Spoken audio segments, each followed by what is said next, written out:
Hello, everybody.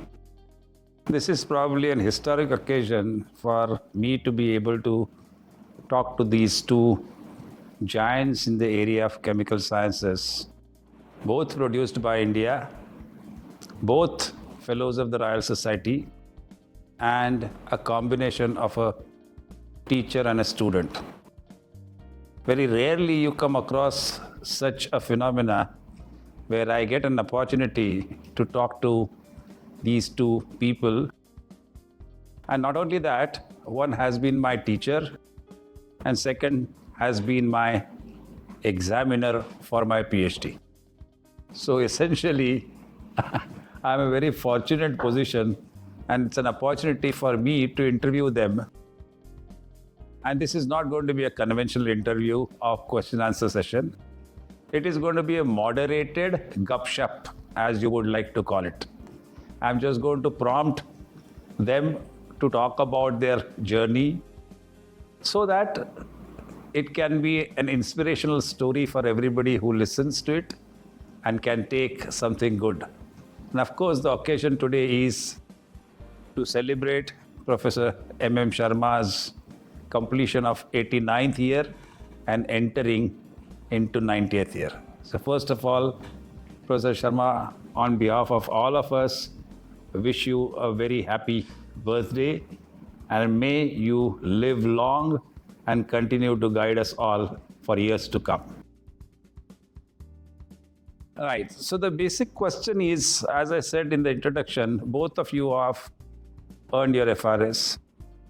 Both of you have somewhat similar starting point, yet different in some ways. So when you got to this highest pinnacle of getting a fellowship of Royal Society, was it ever thought of that any one of you were intentionally or unintentionally working towards that particular goal? And if not, or if yes, what thoughts occurred in your mind at that point of time? Since Professor Sharma, you being the senior and your prodigy has followed you in terms of your achievements, may I request you to respond first? Thank you.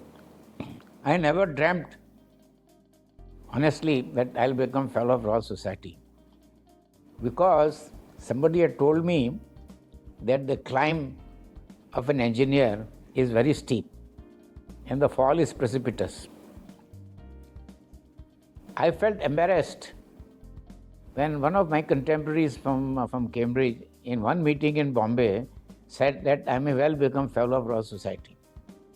And my benefactor, Dr. G.P. Kane, also in some gathering publicly said that I might become. And I felt very embarrassed. I never dreamt, very honestly speaking, that I'll become a fellow, and more so when no engineer in the history had become a Fellow of the Royal Society.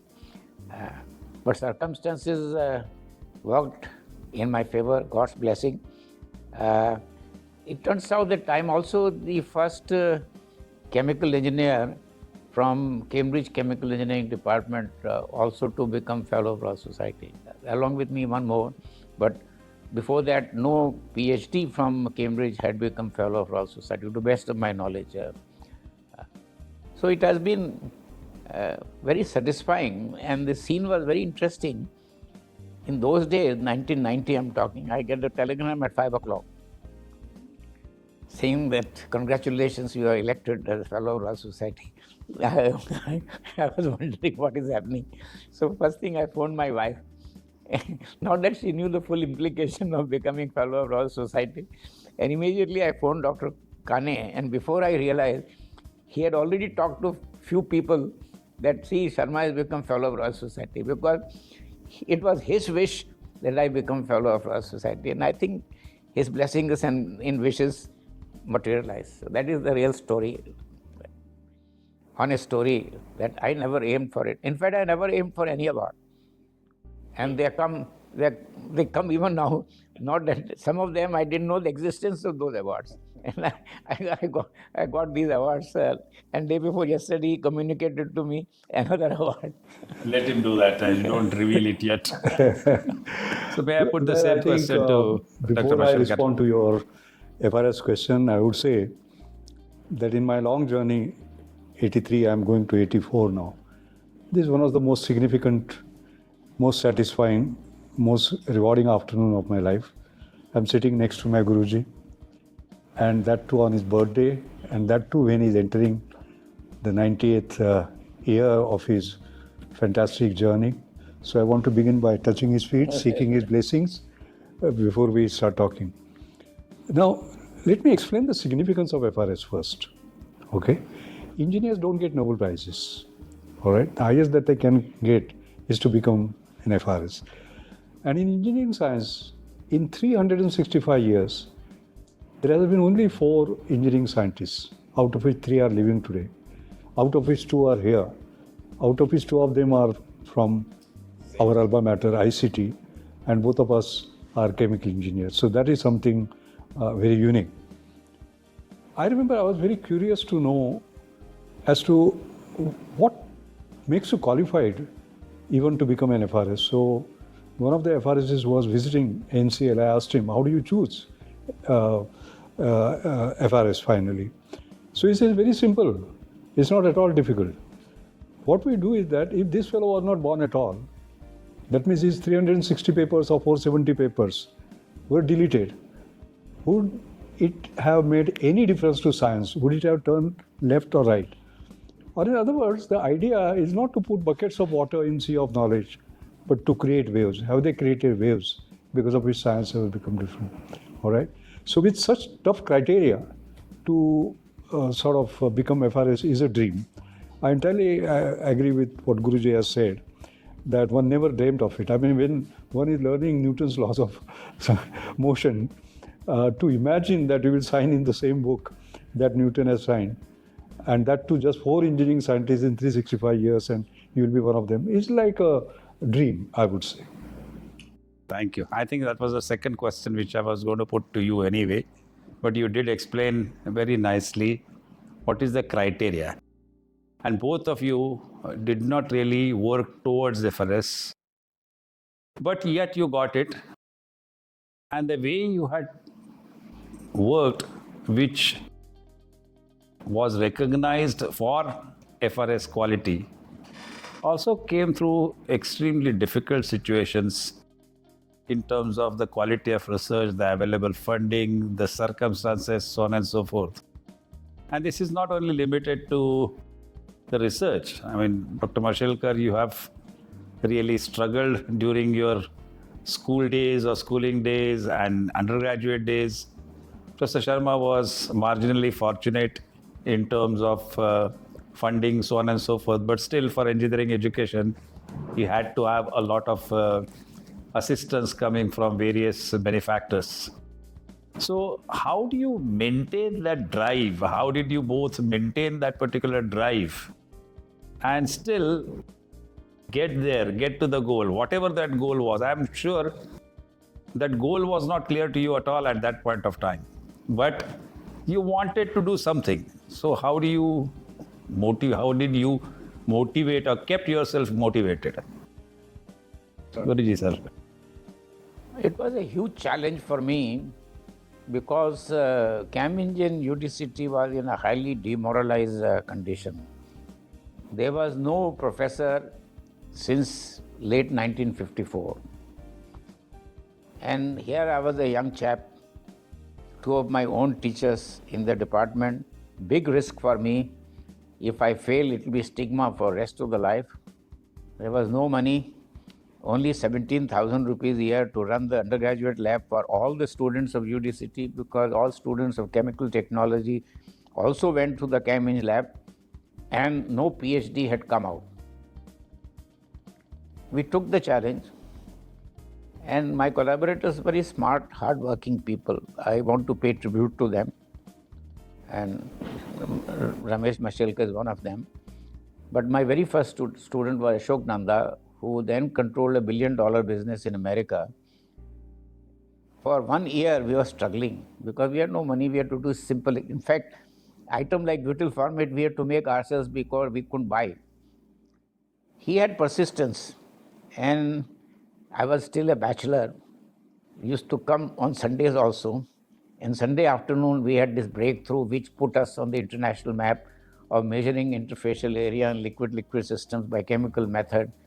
And I had reasons to believe that Dutch authors were working hard in that direction, and they didn't have success. And they openly acknowledged later on what we had done was a pioneering piece of work. Now that catapulted us into thinking bigger.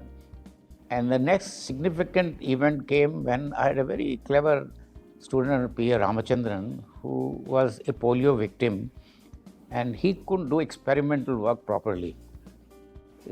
So I gave him theoretical work. And this theoretical work was all analytical, no computational work. And that one piece of his work, role of microphases as we called it later, became an extraordinary achievement. First of all, first PhD thesis in India, completely theoretical, all analytical solutions.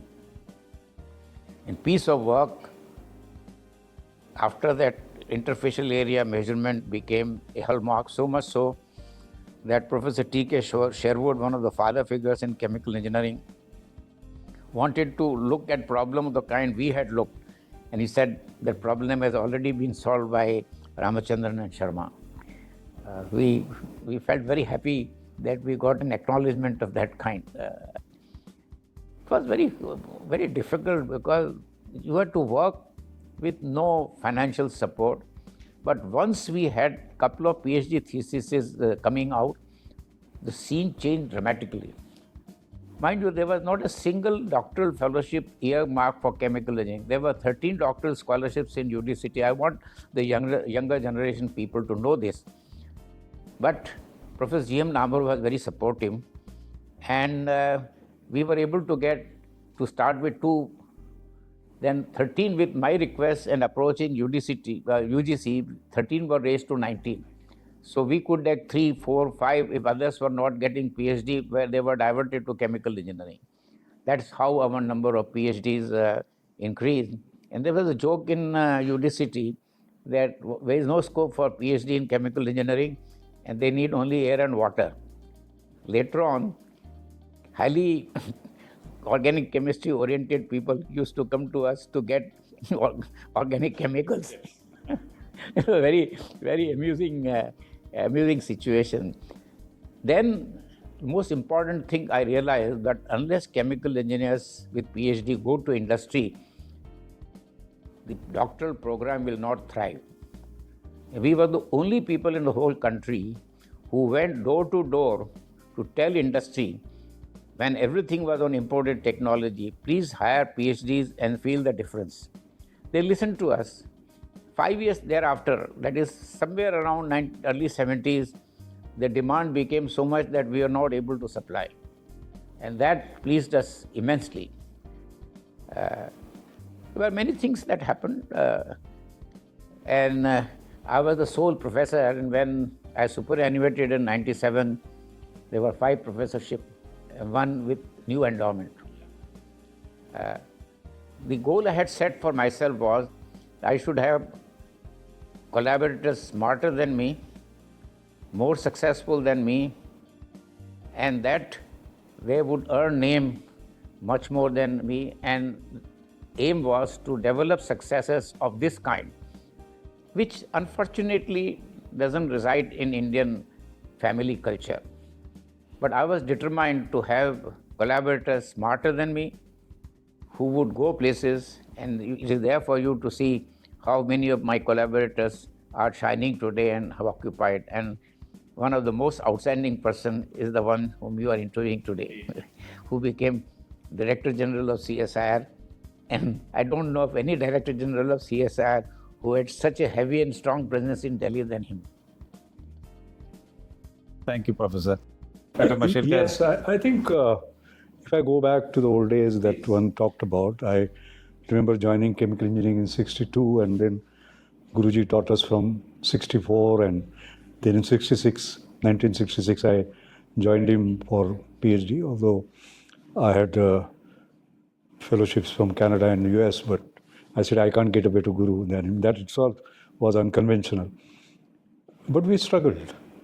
And for resources, 10,000 rupees a year, the contingency money, you can just imagine.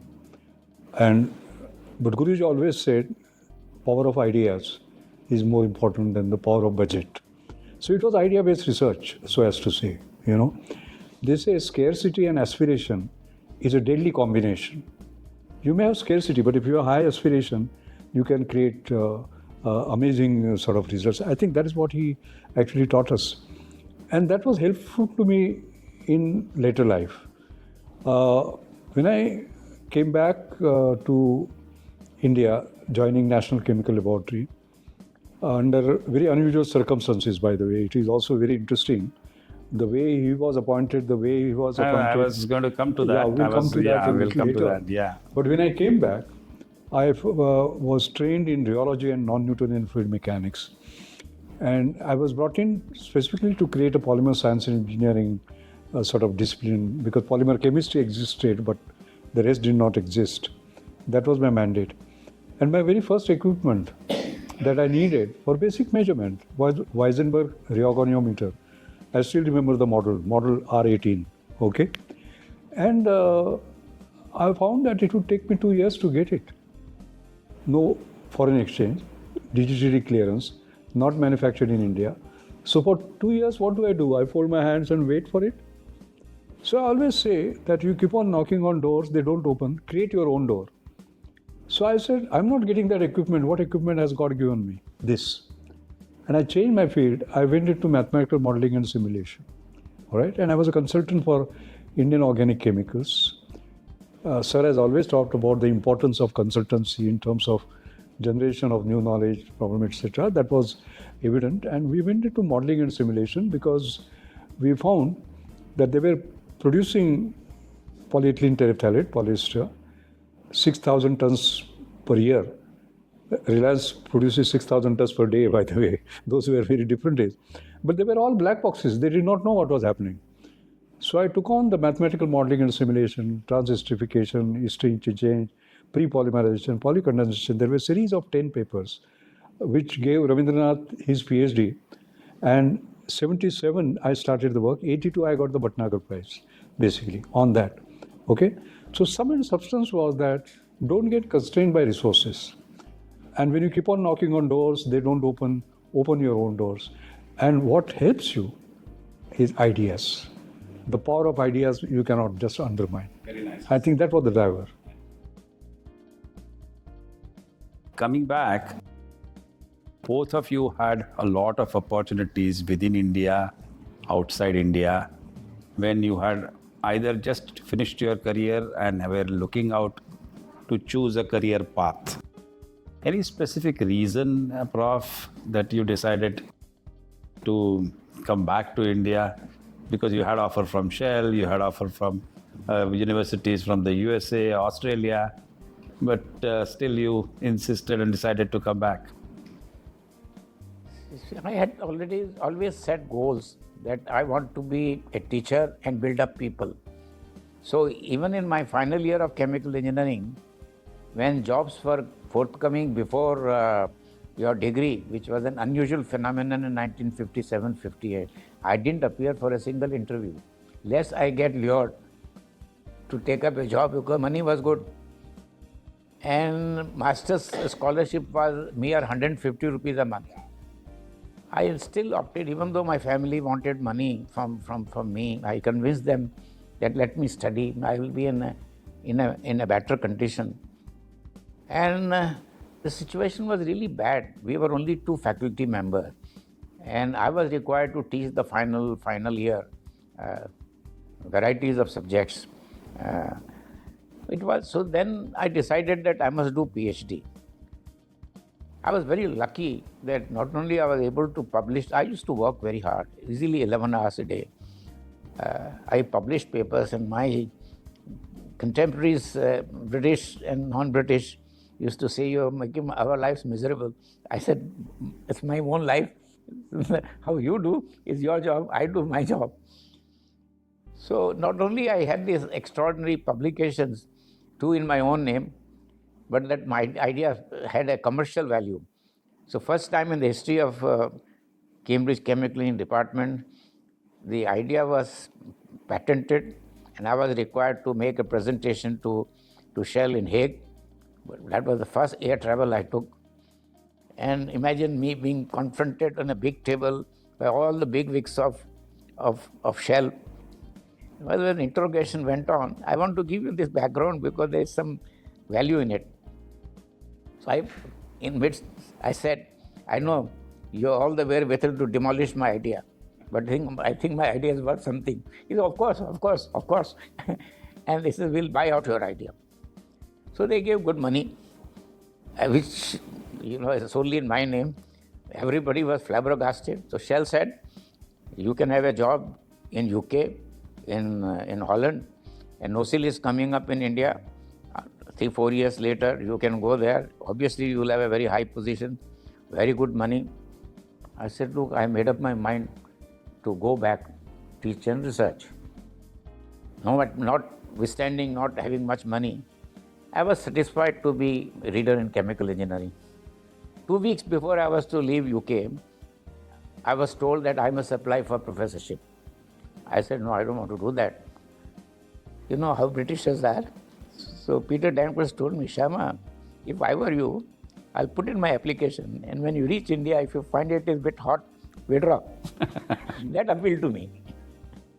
In this very room, when the furniture was different, I came and met Professor Nabha. "You have made me put an application. I don't deserve this post."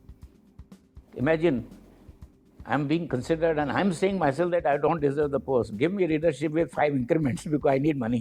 Because outside money is too big. He said, "No, we think that you hold a promise." I said, "Well, up to you." And I had I think, damn good interview. I'll tell you one nice feature of that interview. Dr. Dadachandji, who was considered to be the godfather of petrochemicals in India and all, he said, "I know you have just come from UK. When you have any idea about prices of chemicals and all that? Sir, which chemical you want to know? What do you think is the price of ammonia?" I said, 2 days before I left England, in chemical age of UK, this was the price of ammonia. He got completely flabbergasted. He told Dr. Kane, who was also in the interview board, that my interview board was very, very strong. I said, "I don't think you will be able to retain this person." So Dr. Kane, being himself very outspoken, he said, "You try." He tried. He didn't succeed. He tried to persuade me to come for a newly created research center for Mafatlal Group and with all kinds of privileges. I said, "Nothing will lure me. I'm very happy where I am." It was hard because professors started 1,000 rupees a month. Your PF is deducted. Tax is deducted. The taxes were high. What am I left with? I was a university professor living as a paying guest. And I needed to support my family. So I didn't get married for a year and a half and all. I had to work very hard and send money to my parents. In fact, major part of money I got from Shell, I transferred to my family. Because there's a value system. I didn't have to do it. I think we'll come back to that value system later again. So it was like this. You get a position which you said you didn't deserve. And you landed in that. And people thought it was a flying start, not realizing the potential danger that I flip and I stigma for the rest of the life. So just as Guruji came back from UK, I also came back from UK. But there's an interesting story behind my coming back. I joined for PhD in 1966. 69 I completed the thesis, and then for some reason I was attracted by UK. So I had applied for postdocs and other positions there. And I had 2 offers. One was UMIST, University of Manchester Institute of Science and Technology. George Standard was a kind of a giant of a chemical engineer. And in his group, the position of an associate lecturer. It was very unusual to get sort of a position on faculty, by the way, in UK, but I had that. And the other one was Leverhulme Research Fellowship from University of Salford, which was hardly known, actually. And I chose University of Salford for a simple reason that I would have entered a completely different area, non-Newtonian fluid mechanics and so on which I had nothing. And that decision was also prompted, I must say, by my PhD thesis interview. Professor Rajendra Kumar, a great man, he was my examiner. And what happened, I was working on bubble columns, and it was a highly empirical study. We were trying to find out scale-up criteria, From engineering perspective, it was great.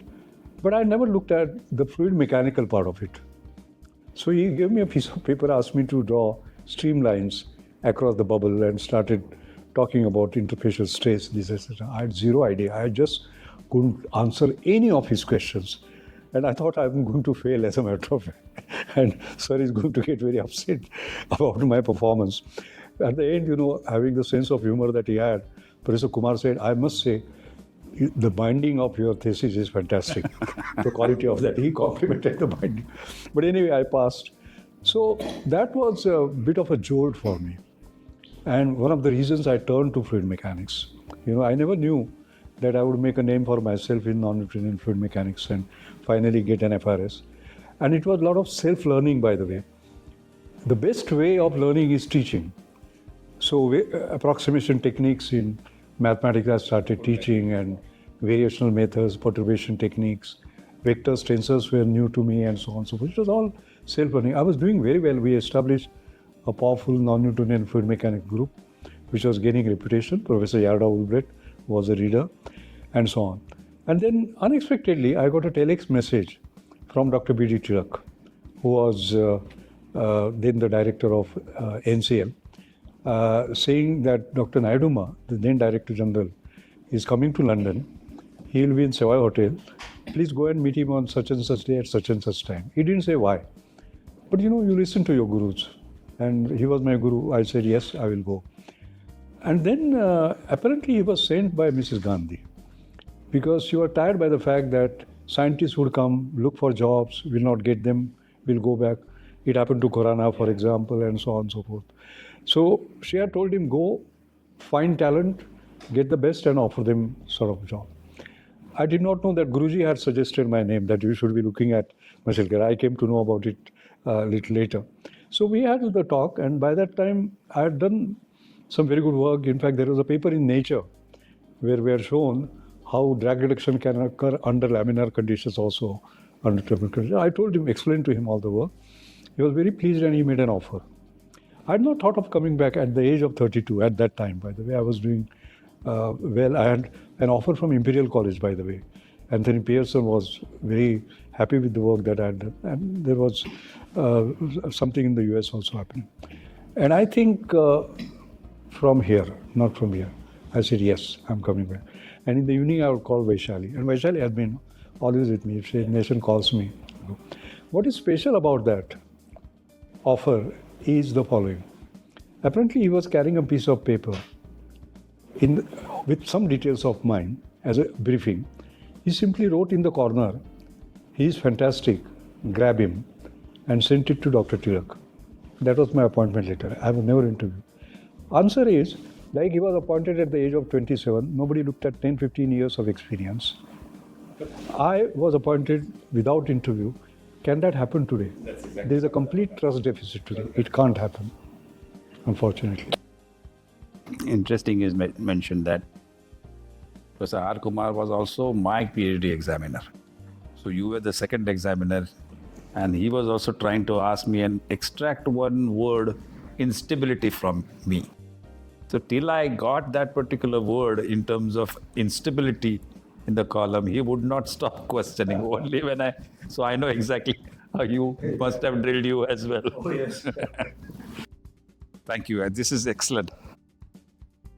Look back again in terms of your choices of careers, the reasons which you explained.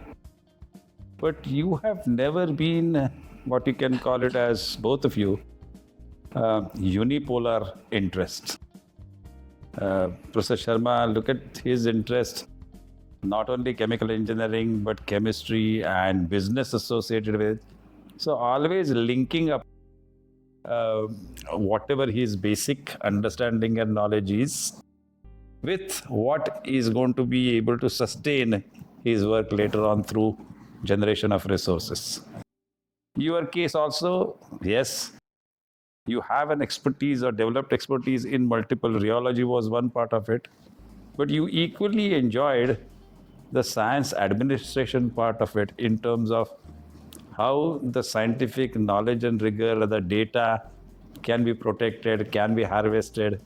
And this happened at different on different forums, but that did indicate that you did require multiple sets of expertise and multiple sets of liking to be able to excel.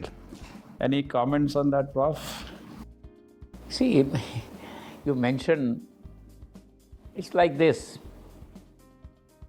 I mentioned to you earlier that unless PhDs go to industry, and while we in the Empowered Committee were trying to sell the idea that the growth of any country can be measured on the basis of number of PhDs per unit population, and that real home is industry. So to put PhDs in industry was not an easy job. We succeeded.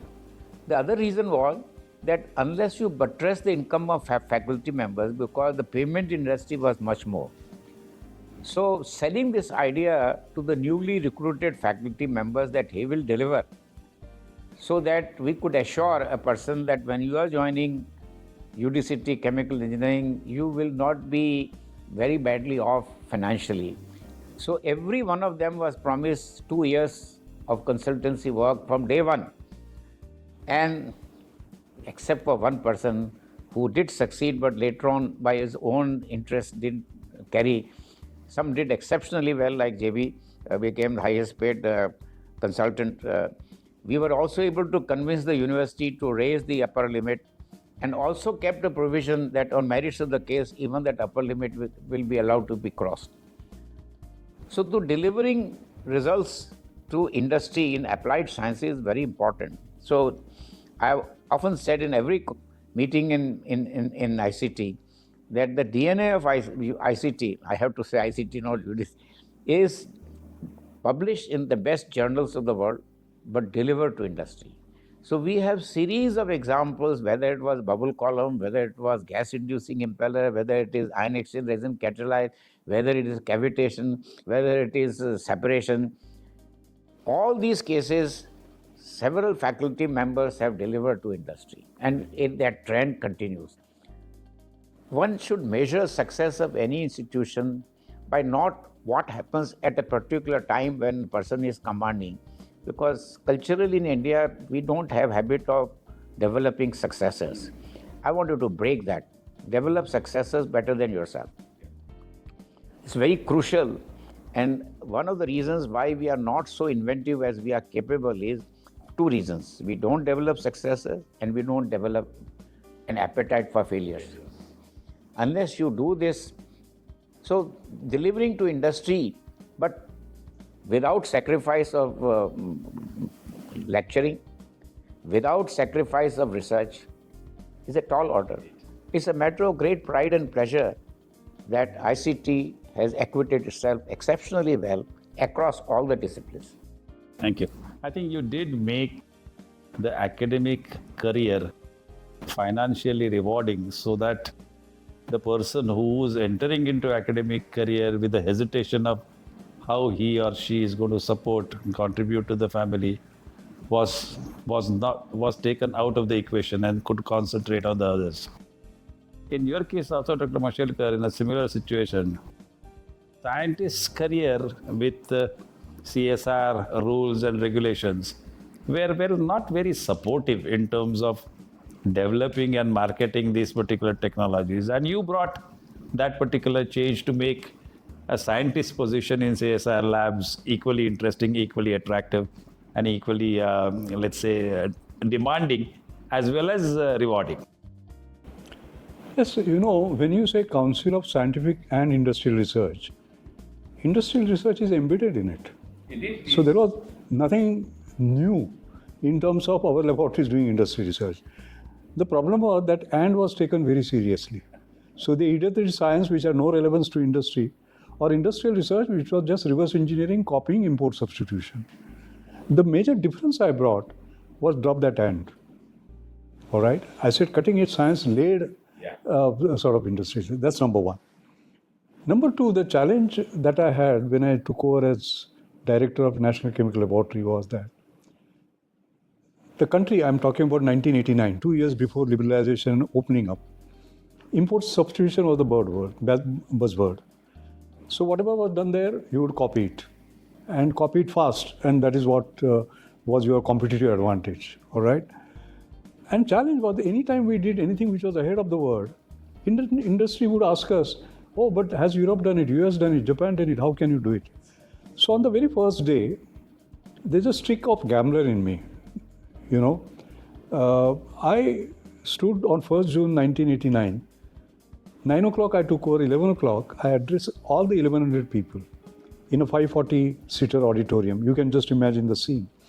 And I said National Chemical Laboratory will be International Chemical Laboratory. We'll export our knowledge to the best in the world.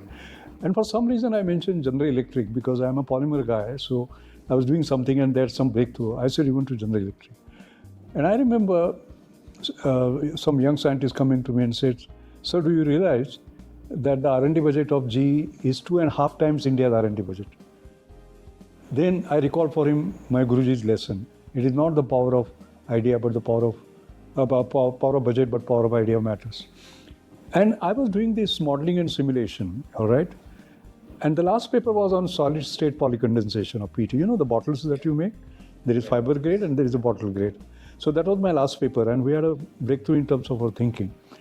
So I asked Sivaram, why can't polycarbonate not be made by solid state polycondensation by using carbon dioxide as a carrier gas?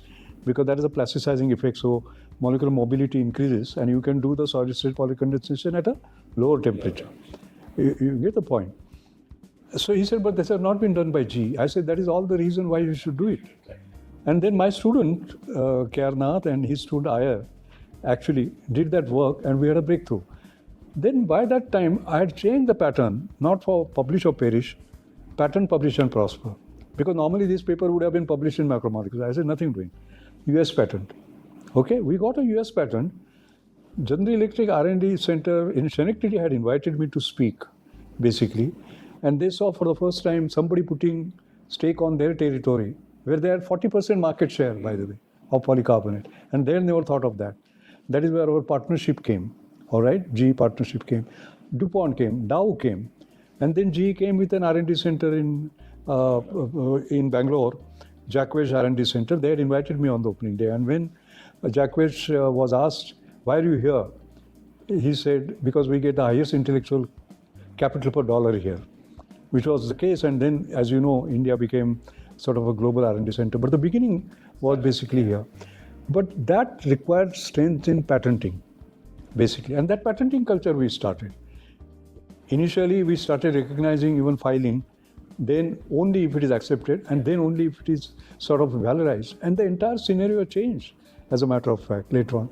So it was an issue of being competitive, all right? And I'm very happy to see that it's changing. Still, I'm not satisfied with the way where we are. I can tell you, just as an example, in 2003, when you look at the PCT filings, okay, Asia list was published by WIPO, World Intellectual Property Organization. Number 1 was CSIR, number 2 was LG, number 3 was Samsung, and number 4 was Huawei from China. Today, Huawei is not only number 1 in Asia, it's in the whole world. Yeah. So there was a time when we had taken a lead, we have fallen back once again, basically. You have to be competitive, and this idea of patent, publish and prosper, yes, you know, is a very important one. So in answer to your question, some of these things one had to do in order to be competitive and not followers. I believe in leadership. Yeah. I think just in a supplementary question to the same, Prof, you sort of limited yourself a national forum or a national scene to expand, whereas Dr. Mashelkar, you chose the global stage to promote the ideas. When Professor Sharma promoted these ideas through the publications in the international journals, you went through patenting and others to the global forum. Why and how this sort of differentiation occurred? Any comment on that, or by choice? See, industrialization by involvement in many government committees, Ministry of Chemicals, but more specifically petroleum and petrochemicals. I'll just give you one example which revolutionized the ethylene production in India. One recommendation from Scientific Advisory Committee led by me, that no ethane should go to fertilizer and power generation and should go to only petrochemicals. And Nagothane was born. In 80s, and he was also involved, single largest investment in any company in India was in Nagothane. Yes. That unit today would cost 10,000 crores. So there were issues like that. Refining people should go into more and more petrochemicals, and refining people were at very much at ease without doing anything. They were making good profit in those days, but we succeeded. Fortunately, All Industry Development Board had a fund, so we could support sophisticated. For example, Indian Oil Corporation, where one of my own former student, Verma, was executive director, a very big support was given for pilot plant for hydroprocessing, hydrocracker. And there was an open acknowledgement from, even today there is only one hydrocracker in Baroda. They gave a very firm indication in writing that input provided by the pilot plant facility has benefited the hydrocracker in Baroda. So we played many such roles in industrialization in India. And I still lament, which I mentioned the other day, you were also present, Indian Chemical Council, what used to be called ICMA. I want to see Indian chemical industry coming out with one process of some good scale first time in the world. Our esteem in the global arena will go up. What China has done. One such process will put us on a different pedestal. Just as some research that we did, just the work on gas-inducing impeller led to all the hydrogenators in India revolutionized. Today, everybody might talk, oh, I have, but they don't know the origin. That was a small demonstration experiment in the lab, and JB publishing that paper which brought global attention on gas-inducing impellers, revolutionized hydrogenators in India. Same investment, 4 to 5 times more output and less power consumption. What more can you expect? Indeed. Safer. Yeah, I think there are two separate things. One is work done in India, making a global impact. And second is involved in global affairs yourself. No, I'm talking about the former one. And you have had actually in both. But yeah. So therefore, I totally agree that unless you're ahead of the world, nobody will take you seriously. You know, for example, the work that we did on stimuli responsive gels, basically. Until we entered the picture, thanks to it was all empirical. The volume phase transitions, like lower critical solution temperature of 39. At 38, the gel will expand 100-fold, and 39, it will collapse 100-fold, etc. Why it was happening, nobody knew.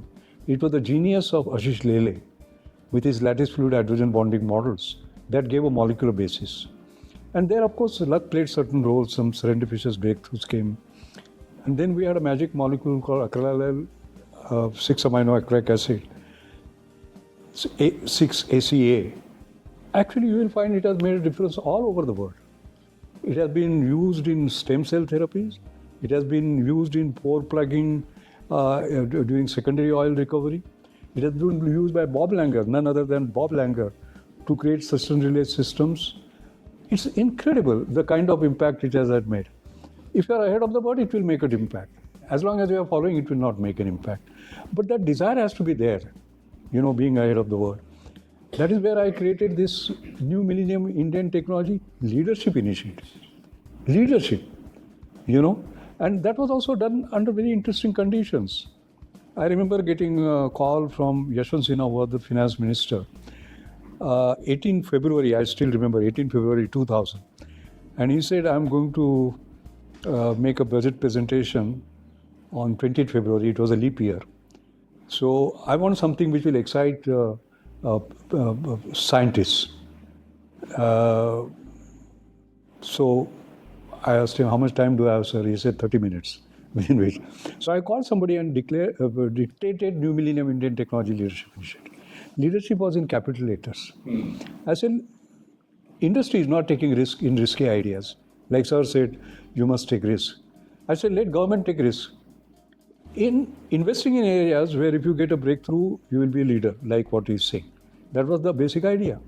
And we create Nimitli program. For example, he himself was kind enough to lead, guide and mentor our fuel cell program. When the Prime Minister, a couple of years ago on 28th February, launched that Cochin Shipyard ferry based on the fuel cell that was developed by KPIT and NCL sort of together, it was something which was ahead of the world in terms of performance, the price being much lower. That bus, no? In Pune? Pune, Tatas also have come out with the bus with the Before Cochin, no?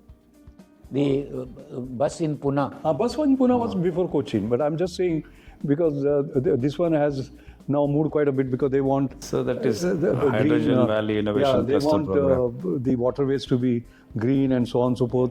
It has been already commercialized, and bus was 3 years before that, basically. And these were technologies which are ahead of the rest of the world in terms of performance, and price was sort of much less. But why? Because the government put the risk money. So this basically. is very similar This is where the challenge is. But this again, I think I can trace it back to what Professor Sharma, I remember still when he was heading the CHT at that time, he had specifically said that you are all people coming out with the catalyst. Unless you put certain big ticket money away and separate and insist that if you try this new catalyst which is developed in the refinery, and if you suffer, we support that particular activity. You take out separate money. The risk, I'll tell you, the risk taking is something that is missing that we need to bring in. I'll tell you, when I was NCL director, I created Kite Flying Fund. Okay? It was very tough to win that. People used to wear a badge as that I won the kite flying. A paper in science, a paper in nature appeared as a result of that, by the way. When I went to CSIR, I created a new idea fund. I didn't want to call it Kite Flying Fund because Parliament was just 1 kilometer away. They would say public funds being spent on Kite Flying Fund. And we had 2 papers in the US patents on spin computing, for example, for the first time. But we did not have the ecosystem to take it forward. So it is not that people have not sort of ideas. If you tell them that even if you fail, I will support you, because both Kite Flying Fund as well as New Idea Fund was saying that your director or your DG will support your risk and failure is no problem at all.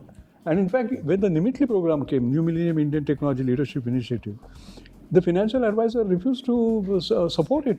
You know why? Because he said by definition, you are supporting risk and failure. I said success of ideas could be 1 in 10 and so on and so forth. So I said, you write down your objections, 1 page, I will write down 2 pages as to why the country needs to do that. And it was done finally.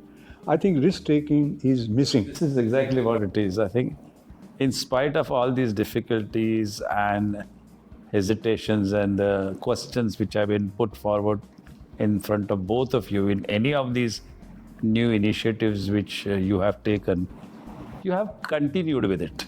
See, what is good for India. Where do you draw that courage and conviction? Look, it's very simple. What is good for India is something you should do. I completely agree. I completely agree. Absolutely.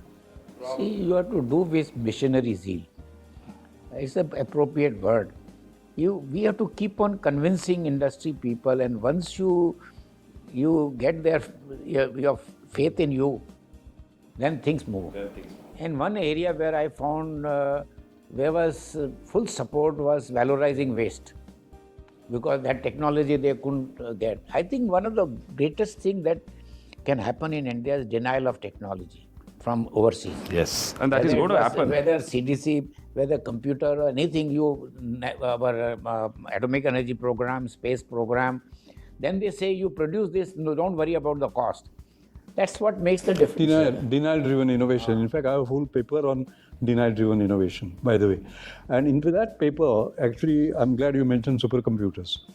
Because I was a member of Science Advisory Committee to the Prime Minister in Rajiv Gandhi's time, when Param supercomputer came up and CDAC was supported, basically. And the interesting thing is that I have a table which shows how when Param, the first version was done, how US relaxed its restrictions. How the second version was done, it further relaxed it. When the third version was done, how Cray Computing, which had refused the to give supply, that aid, as a matter of fact. You know, so therefore I always say in technology, there are 5 options: buy, make to buy better, buy to make better, and make it together. All right? Make to buy better is this option. You make yourself, and then you are able to negotiate, you are supposed to buy. Sir and I used to be members, Lavraj Kumar's time, you know, we have not seen a secretary like that in my lifetime at least. You know, he used to get us involved in evaluating technologies so that we could buy better. Sir, you remember that? Of course, all the technology for Nagothane was done by us. Yeah. Not by Engineers India or anybody. See, it is like this. You keep on persuading people. You know, this word proselytization is a very powerful word. How missionaries work to proselytize. That is the philosophy we should adopt for changing industry. We have had some success. All of us have had some success. It can be much more, but we have to keep on trying and throw challenges. And I told you that one virgin area of great importance in API manufacture in pharma industry, valorizing waste, because you get minimum 5 kilos per kilo of wanted material, and therefore, and many of them are not treatable, they are refractory. So winning them by new methods, you get immediate acceptance by the management. I think this has become now more or less mandatory that the quantum of waste which is already being generated and is getting generated, the chemical industry starts looking at it as a next starting material or next set of resource. Because it may be economically unviable to recover things now, but if you develop... No, but that is where I like what he says, not byproduct but co-product. Simple. I love that. See, the history of chemical industry is like that. I always this quote exam, Mike Doherty wanted me to give him examples that how valorization of so-called byproducts led to a development that you had to put up a plant for that. So I gave him an example of Dow, where diphenyl oxide used to come as a byproduct in chlorobenzene to phenol. They found new uses. Ultimately, they had to put up a plant to manufacture. And today, everybody knows Dotham as a heating fluid. But it was because of, it happens in this hemihydrate gypsum and phosphoric acid. So it is of a grade which can go in cement without any phosphorus. It's a brilliant example because mountains of hemihydrate are formed in fertilizer phosphoric acid situation. Right now, situation is again very pregnant because sulfur prices are shot up like mad. Unbelievable price of sulfur today because of shortage. So sulfuric acid prices have hit the sky. So people are now thinking again how gypsum can be valorized. In an area which Dr. G.P. Kani used to work when sulfur was in acute short supply in early 50s. I think we have covered most of the things. But would you like to add anything? I would like to add something. And we have talked about chemical industry, and you talked about risk. But you know, that risk at a leadership level has to be not only in terms of the research you do, but other things that you do. All right? For example, look at when the wrong patent on wound healing properties of turmeric was given. I read it in Times of India in the morning. And in the evening, I was giving in NPL, Hussain Zahir Memorial Oration. And I said, I'm going to fight it. Now, what I did was wrong. You know why? Because as Director General of CSIR, I had all the freedom in the world. As Secretary to Government of India, I had no freedom. Unless I had consulted the Minister and got his approval, I would not have declared it openly. But I think from here, I did that. It was a chaos finally, because that was not my territory. It was the territory of industrial policy promotion. Actually, I said, forget about the territory, something wrong had been done. And of course, the nation stood behind me. It was a 14-month fight, and the patent was revoked. What difference did it make? I was the chairman of WIPO, committee called SKIT, Standing Committee on Information Technology, for 2.5 years. And I remember by that time the turmeric patent was revoked. 196 member nations. And I told them that knowledge generated by my predecessors in laboratories of life, all right, is not knowledge. And knowledge generated in Oxford, Caltech, Princeton is knowledge that is not on. I fought and made them change the international patent classification system. It was a 5-nation committee, basically, all right? And traditional knowledge was recognized as a knowledge base. I came back and found what the real problem was. The real problem was that when I went to US Patent Office, I took turmeric patent, but also 10 other patents that were wrong, because they had given hundreds of wrong patents. Their English translation, Sanskrit Shloka's English translation, patent they had given. And I said, you say this is normal, this is what. Then they said, look, what is in your ancient books, etc., we do not know, simply. They showed to me, they took me to the computer, showed how they did the search, turmeric, patent, wound healing, nothing came on the screen. That is where I created the Traditional Knowledge Digital Library, 30 million pages, by the way. And today, Traditional Knowledge Digital Library has become a compulsory source for them, to search before they give wrong patents have stopped, and wrong patent they have stopped applying for, because they know they will be caught. And plus, now, of course, we have a storehouse from which I said, just don't protect it, create something new, because this is experiential knowledge. Why did that all happen? Because I forgot for a moment that I was Secretary to the Government of India, and I should not be doing that. Talk to the scientist, basically. Yeah, talk as a scientist. So I think that right to throw away the rule book and say, I will do it because this is right, is important.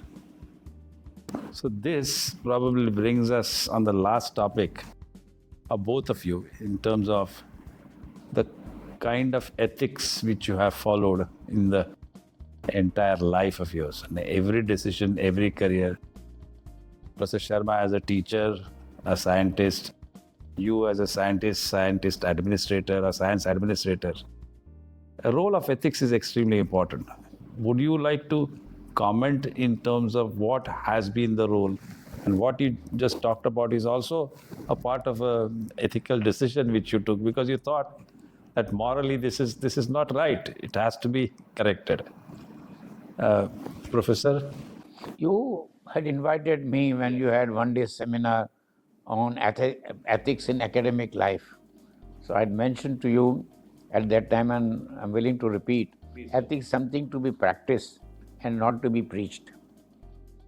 You have to practice, and student world consists of very smart people.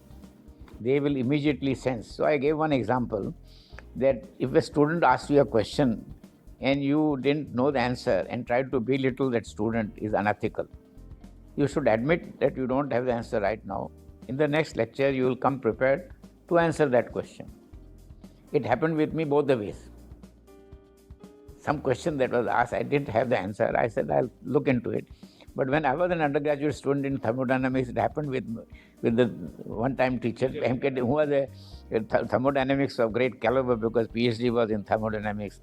And I said, sir, you're wrong. Next lecture, he came and said, I have to say that Sharma was right. It boosted my morale. But I think that is also ethical, because he had the courage to recognize it in the subsequent year. Yes, this is one part. And then putting names of persons on your paper when you hardly contributed anything is unethical. So ethics in academia has many manifestations, as scientists also many, that you try to take credit for which you really didn't deserve. You must give credit to people who really deserve that credit. Whether it's publication, whether it is an idea to be patented, I find a lot of violation in the scientific world. I know of instance when in a council meeting a person opposes election of a person as a fellow, and in outside discussion he's saying, I strongly supported you, and I was standing there, witness to. So instead of saying that you are telling a lie, I use power of English language. I thought the situation was somewhat different. Something similar happened about raising consulting fees and my making a presentation to the Vice Chancellor. And the then director thought because he won't get higher fees, he was not very favorably inclined. So in the staff meeting, he says university doesn't seem to be in the mood of raising. So instead of saying you are telling a lie, I said I thought the Vice Chancellor was agreeable to higher fees in view of the situation. I pointed out to him that next building is High Court, where the judges listen to advocates with stopwatch and they charge. I didn't give the Supreme Court example, but the High Court was enough because next door building. They agreed. So sometimes when you bring logical, I say you are having 1/3 cut.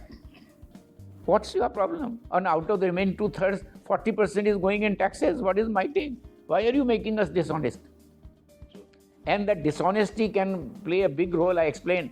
It happened with one faculty member. He took money under the table. I got an anonymous letter saying that this fellow took money under the table, didn't deliver the result. I've asked him to return the money.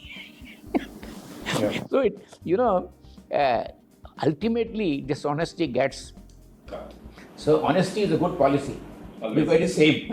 You don't change. Absolutely. Absolutely. So I would give, let's say, the same coin, the other side of the coin. And that is ethical use of science. Okay? Ethical use of science is this for Indian scientists. Very true. More from less from more. How do we make high technology work for the poor? It is our moral duty to make sure. Basically, that is the book. More from less from more. Sir sort of launched it on the other day, Mukesh Ambani and all others, etc. I'm committed to this, basically. This is the moral use of Indian science. Okay? Not publishing papers in AI, in Nature, but making sure that those are useful here. For example, in my mother's name, I practice what I preach. This is what is preached, I practice. For 15 years, Anjani Mashelkar Foundation is making high technology work for the poor. I talked about AI, all right. One awardee, you take your mobile, you cough into it, and you know whether you have TB or not. Okay? How do you do that? Cough is used as a biomarker and trained by AI. The audiometry is trained by AI. Okay? There are 2 papers in Nature, by the way, on that. And you can see the difference it is going to make to a woman or a man in a village. He can cough there, and if you have downloaded the app on Shwasa, you can come to know. Okay? What is the difference it makes? Spirometer costs 1.5 lakh of rupees for COPD, constructive pulmonary obstructive diseases. This is, you already have mobile. Spirometer takes 45 minutes. This is instant. Spirometer takes 1,000 to 1,500 rupees. This is not even 10 rupees. This is making high science work for the poor, basically. We have to remember. But every scientist has that moral obligation. Obligation. There is an India that is flying. Exactly. And that is a Bharat. I would not say dying, but is in desperate condition. We can't. Yeah, that is our moral obligation. Yeah. I would say that. Vaccine is the most outstanding example. Yeah. Yes, absolutely. Of course, absolutely. High science for everyone's use. Everyone's use. We saved the world. 1 year, when it used to take 5.5 years to develop a vaccine, vaccines were developed within a year, but for high science, it wouldn't have happened. mRNA. Our politicians don't recognize. Therefore, I just want to give this message, quoting President of China, who is a chemical engineer. He says, China should concentrate on fundamental research so that we invent and do not import technology. Period. Actually, that should be the objective. I think And you India also should. have this 120 and Yes. that I think you should mention I'm it. glad you mentioned that. Let me tell you. For 15 years, we have been giving these awards. These are all ahead of the curve, basically. And what we have now done is what is called as a FX healthcare kit. FX is affordable excellence, healthcare kit. It has in that equipment, you put a finger, you know your sugar. You put a finger, you know your hemoglobin. Because we use physics, by the way, photophotogrametry and so on. Not chemical based, because chemicals consume and cost. Okay? You know your blood pressure, put your finger and you know that. They are all. In 10 minutes, you can measure 20 parameters, including heart murmur and other things, for 100 rupees, $1. This is spreading now. As a matter of fact, lots of trials are going on and lots of companies, Tatas and others, etc., are getting involved into that. Goa government started just last week refurbishing their public health centers. Can you imagine, in 100 rupees, 20 tests in 10 minutes, basically? And what it is also doing is that we go to doctor only when we have symptoms. But without having symptoms, we are not well. Like in one of our trials, we found there was a gentleman who came, kya ho raha hai? Tatas were doing that, Tata Power was doing that. So we say, we're doing that. I'm fine. So we said, let's do it. We found he had TB without symptoms. We sent him to the hospital, he had TB because our software was so powerful, so as to say. Swarupavardhini, which I used to preside over, now Vivek Sawant has taken over. They did a survey of 10,000 students in Pune, not tribal area. 60% of them are anemic. Readings of 4 and 5. That means their brains are not developing. What are we talking about? What Vikasit Bharat we are talking about? This is what we need, and this is possible. But these are the problems. 20, and that is our moral obligation that we develop. These are the problems we should be working on. We should be providing solutions for. As a scientist who have been supported and paid for in terms of our training and education and opportunity, this is what is our responsibility. We owe it to them, and then finally, the moral obligation of the politicians is to support this. But what I'm saying is that there are countermeasures. You know, what is good for people? What is good for our society? Science must do that. Great. I think we have covered most of the topic. Yeah. It's more than an hour. So I just want to conclude by thanking you both for an outstanding discussion. Even I would not have an opportunity to discuss with you at such a freewheeling discussion with two of you. So we will continue this kind of an activity as and where the opportunity exists. But would you like to, Prof, on the day of your birthday, would you two get together, or would you on your own offer a message to the young generations as well as your friends who would be gathering here today?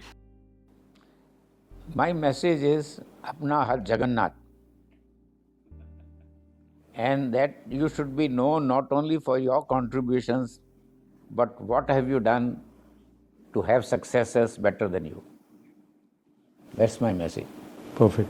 It's exactly the same.